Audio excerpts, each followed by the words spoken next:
നമസ്കാരം. ഇന്ന് നമ്മൾ ടോണി റോബിൻസിന്റെ ആ പ്രശസ്തമായ പുസ്തകമില്ലേ, അവേക്കൻ ദ ജയന്റ് വിതൻ, അതിനെപ്പറ്റിയാണെന്ന് സംസാരിക്കുന്നത്. ശരിയാണ്. അതിന്റെ ഒരു സംഗ്രഹം, ഉണർവിന്റെ വിത്തുകൾ, ടോണി റോബിൻസിന്റെ പാഠങ്ങൾ. അതെ. ഇതിലെ പ്രധാന ആശയം എന്താണെന്ന് വെച്ചാൽ, നമ്മുടെ ഉള്ളിൽ തന്നെ ഒരു ഭയങ്കര ശക്തിയുണ്ട്, ജീവിതം മാറ്റാനുള്ള ശക്തി. അത് പുറത്തെടുക്കാൻ കുറച്ചു വഴികൾ, അതാണ് റോബിൻസ് പറയുന്നത്. ശരിക്കും പറഞ്ഞാല് തുടക്കം തന്നെ നമ്മുടെ ജീവിതം തീരുമാനിക്കുന്നത് സാഹചര്യങ്ങളല്ല, മറിച്ച് നമ്മൾ എടുക്കുന്ന തീരുമാനങ്ങളാണ്. അതെ, നിങ്ങളുടെ തീരുമാനങ്ങളുടെ നിമിഷങ്ങളിലാണ് നിങ്ങളുടെ വിധി രൂപപ്പെടുന്നത് എന്ന ആ ഒരു വാചകം ഭയങ്കര പവർഫുൾ ആണതല്ലേ. സന്തോഷം വേണോ, വിജയം വേണോ, ആരോഗ്യം വേണോ, ഒക്കെ നമ്മുടെ ചോയ്സാണ്, ഓരോ ദിവസത്തെയും. അതെ, അതുകൊണ്ട് വെറുതെ എന്താ പറയുക, നല്ല സമയം വരാൻ കാത്തിരിക്കരുത്, തീരുമാനമെടുക്കുക, ഉറച്ചു നിൽക്കുക. ഈ തീരുമാനങ്ങളെ സ്വാധീനിക്കുന്ന ഒരു വലിയ ഘടകമാണ് നമ്മുടെ വിശ്വാസങ്ങൾ, അല്ലേ? തീർച്ചയായും, അതാണ് അടുത്ത പോയിന്റ്. നിങ്ങളുടെ വിശ്വാസങ്ങൾക്ക് ശരിക്കും പറഞ്ഞാല് നിങ്ങളെ ഉണ്ടാക്കാനും തകർക്കാനും പറ്റും. ഉദാഹരണത്തിന്, ഈ എന്നെ കൊണ്ട് പറ്റില്ല, അല്ലെങ്കിൽ ഞാൻ ഇങ്ങനെയൊക്കെയാണ് എന്നൊക്കെയുള്ള ചിന്തകൾ ഒരുപക്ഷെ പണ്ടെന്നോ ഉണ്ടായതാവാം. പഴയ അനുഭവങ്ങൾ. അതെ, പക്ഷെ അത് ഇപ്പോഴും നമ്മളെ പിന്നോട്ട് വലിക്കുന്നുണ്ടാവും. റോബിൻസ് പറയുന്നത് ഇത്തരം ലിമിറ്റിംഗ് ബിലീഫ്സ്, അതിനെ ആദ്യം തിരിച്ചറിയണം. എന്നിട്ട് അതിനെ വിവിസ്റ്റായിട്ട് മാറ്റണം. പുതിയ ശക്തി തരുന്ന വിശ്വാസങ്ങൾ വെക്കണം. ഞാൻ പഠിക്കുകയാണ്, എനിക്ക് മെച്ചപ്പെടാൻ പറ്റുമെന്നൊക്കെ. ഇത് പെട്ടെന്ന് നടക്കൂ? ഇല്ല, ഒറ്റ ദിവസം കൊണ്ട് പറ്റില്ല. പക്ഷെ സ്ഥിരമായിട്ട് ശ്രമിച്ചാൽ ഉറപ്പായി മാറ്റാൻ പറ്റും. ഇതൊരു പ്രോസസ്സാണ്. അപ്പോ തീരുമാനങ്ങൾ എടുത്തു, വിശ്വാസങ്ങളെ ശ്രദ്ധിച്ചു, പക്ഷെ നമ്മളെ പ്രവർത്തിക്കാൻ പ്രേരിപ്പിക്കുന്ന ഒരു ഫോഴ്സ് ഉണ്ടല്ലോ. അതാണ് അടുത്ത പ്രധാന ആശയം. വേദന ഒഴിവാക്കാനും സന്തോഷം തേടാനുമുള്ള നമ്മുടെ ഒരു സ്വാഭാവികമായ പ്രവണത. ഇത് നമ്മുടെ ശീലങ്ങളെയും വികാരങ്ങളെയും ഒക്കെ ഭരിക്കുന്നുണ്ട്, അല്ലേ? തീർച്ചയായും, നമ്മുടെ മിക്ക തീരുമാനങ്ങളെയും ഇത് ബാധിക്കും.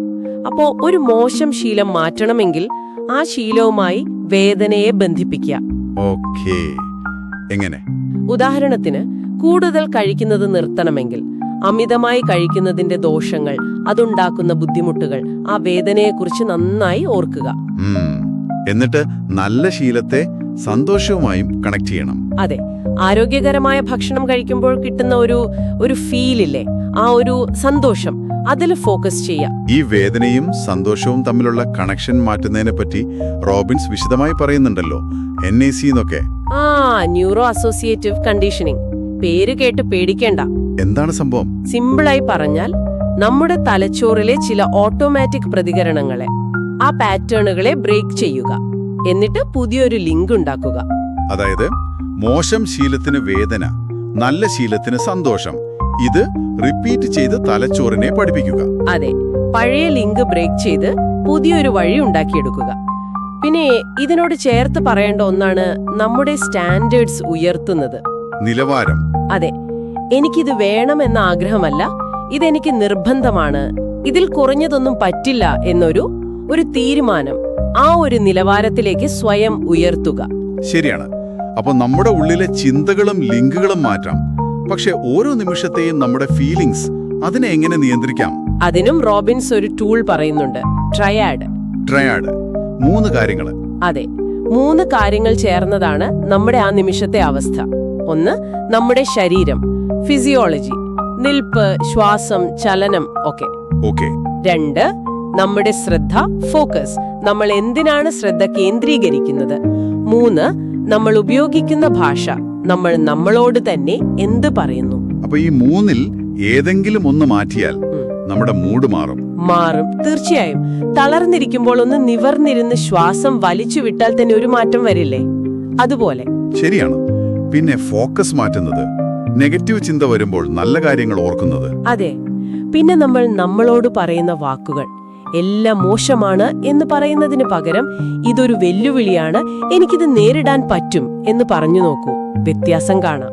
ഈ ട്രയാഡ് പോലെ തന്നെ ലക്ഷ്യങ്ങൾക്കും പ്രാധാന്യമുണ്ടെന്ന് പറയുന്നുണ്ടല്ലോ. ഉറപ്പായും. ലക്ഷ്യമില്ലെങ്കിൽ നമ്മൾ എങ്ങോട്ടാ പോകുന്നത്? ഒരു വ്യക്തമായ ചിത്രം വേണം. എഴുതി വെക്കുന്നത് നല്ലതാണ്. എന്നിട്ടത് ദിവസവും കാണുക, മനസ്സിൽ സങ്കല്പിക്കുക, അങ്ങോട്ടെത്താൻ ചെറിയ സ്റ്റെപ്പുകളായിട്ട് പ്ലാൻ ചെയ്യുക. ഈ പറഞ്ഞ കാര്യങ്ങളെല്ലാം തീരുമാനങ്ങള്, വിശ്വാസങ്ങള്, NAC ട്രിയാഡ്, ലക്ഷ്യങ്ങള്, ഇതൊക്കെ എങ്ങനെയാണ് ഒരുമിച്ച് വരുന്നത്? അവിടെയാണ് എന്നാ പറയാ നിങ്ങളുടെ വാല്യൂസ് അഥവാ മൂല്യങ്ങൾ വരുന്നത്. നിങ്ങൾക്ക് ജീവിതത്തിൽ ഏറ്റവും പ്രധാനം എന്താണ്, എന്തിനു വേണ്ടിയാണ് ജീവിക്കുന്നത്? ആ അടിസ്ഥാന ചോദ്യങ്ങൾ. അതെ, ആ മൂല്യങ്ങൾക്കും നിങ്ങളുടെ വലിയ ലക്ഷ്യങ്ങൾക്കും അനുസരിച്ചായിരിക്കണം ഈ ടൂൾസ് ഒക്കെ ഉപയോഗിക്കേണ്ടത്. അപ്പോഴാണ് ഒരു സംതൃപ്തി കിട്ടുക. സ്വയം ചോദിക്കേണ്ട ചില ചോദ്യങ്ങൾ. ശരിക്കും എനിക്ക് ഏറ്റവും പ്രധാനം എന്താണ്, മറ്റുള്ളവരെ സഹായിക്കാൻ എന്റെ കഴിവുകൾ എങ്ങനെ ഉപയോഗിക്കാം, ഇതൊക്കെ ചോദിക്കുമ്പോൾ ഒരു ദിശാബോധം കിട്ടും. അപ്പോ ചുരുക്കി പറഞ്ഞാൽ നമ്മുടെ ഉള്ളിലെ ആ ഭീമനെ ഉണർത്താനുള്ള താക്കോൽ നമ്മുടെ കയ്യിൽ തന്നെയാണല്ലേ? തീർച്ചയായും. നമ്മുടെ വികാരങ്ങൾ, തീരുമാനങ്ങൾ, ഭാവി, ഇതിന്റെ ഒക്കെ കൺട്രോൾ ഏറ്റെടുക്കാൻ നമുക്ക് പറ്റും. ആ ശക്തി ഉള്ളിലുണ്ട്. റോബിൻസിന്റെ ആ വാചകം ഒന്നുകൂടി പറയാം. നിങ്ങൾക്ക് കഴിയില്ലെന്ന് തോന്നിയാൽ നിങ്ങൾ അത് ചെയ്യണം. നിങ്ങൾക്ക് ചെയ്യണമെന്നുറച്ചാൽ നിങ്ങൾക്ക് കഴിയും. അതെ, ആ ഒരു മനോഭാവം, അതാണ് പ്രധാനം. ഓക്കെ, അപ്പോ ഈ കേട്ട കാര്യങ്ങളൊക്കെ വെച്ച് കേൾക്കുന്നവർക്കൊരു ചിന്ത കൊടുത്തു നിർത്താം. ഈ പറഞ്ഞ ഉള്ളിലെ ഭീമനെ ഉണർത്താൻ ഇന്ന് നിങ്ങൾക്ക് മാറ്റാൻ പറ്റുന്ന ഒരു ചെറിയ കാര്യം, ഒരു ചെറിയ തീരുമാനം എന്തായിരിക്കും? നല്ല ചോദ്യമാണ്. അല്ലെങ്കിൽ നിങ്ങളുടെ വളർച്ചയെ തടയുന്നതെന്ന് തോന്നുന്ന ഏത് വിശ്വാസമാണ് നിങ്ങൾ ആദ്യം ഒന്ന് ചോദ്യം ചെയ്യാൻ പോകുന്നത്? ഒരു ചെറിയ മാറ്റം മതിയാവും ചിലപ്പോൾ. ആലോചിച്ചു നോക്കൂ.